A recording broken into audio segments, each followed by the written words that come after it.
One of the tragedies to me is that the clinical research on these substances pretty much stopped around 1970.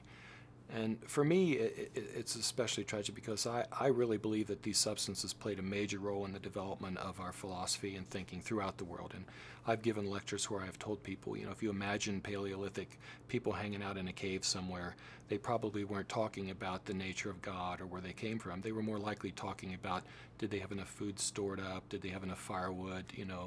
Did they have skins to stay warm?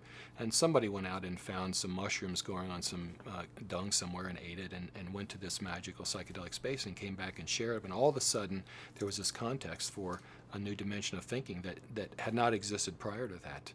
And I think all through history, if you look at the Rig Vedas, the hymns that were written in worship of Soma, which was something that apparently gave visions of paradise. I mean, it was a very powerful substance that was used in the context of ancient Indian society, to the mysteries of Eleusis in ancient Greece that went on for thousands of years. It was a central rite of Greek society that any adult who hadn't been convicted of murder could participate in these ceremonies held every fall. And we don't know much about it because people were under pain of death if you talked about it.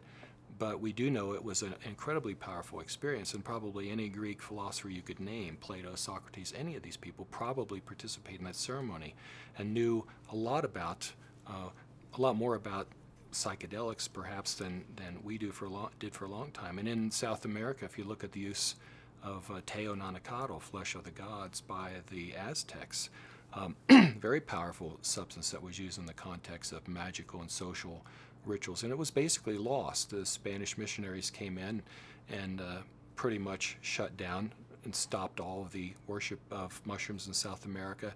We really didn't know very much about these substances at all. I would say the modern era of rediscovery of these probably occurred with Arthur Hefter's work in the late 1800s. In 1897, he was a famous German pharmacologist and physician who actually did the experiments to show that mescaline was the active principle in the peyote cactus, which is a sacrament of the Native American Church. He was really the first modern scientist, and not much was done, I think, until probably Albert Hofmann discovered LSD in the 1940s, 1943. And there was a flurry of interest in LSD's relationship to brain states. What a lot of people don't realize is that psychiatry up until the 50s, if someone was schizophrenic or had a mental illness, quite often they blamed the parents, a mother who failed to nurture her child or who was distant. They had no concept, and the field in general had no concept that neurochemistry played any role in emotion or behavior, which today seems really bizarre. But back then there was no concept of that. And the discovery of LSD and its potent effects on the human psyche occurred almost contemporaneously with the discovery of serotonin as a molecule in the brain. And it was really when people looked at the structure of serotonin and compared it with LSD that they really began to think, maybe neurochemistry plays a role in brain chemistry and behavioral states. And if we look at the scientific literature in the 50s, there was this flurry of interest in serotonin as a transmitter, a huge amount of work, because they thought that serotonin might be involved in aberrant mental states. And it was simply because of the discovery of LSD. If LSD had not been discovered, I doubt we would have had any of the drugs we have, at least not as quickly as we do for treating depression and so forth.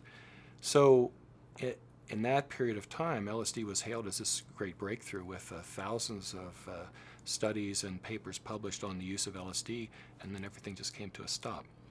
And I really think that was tragic. And a lot of people say, well, how'd you get your work done?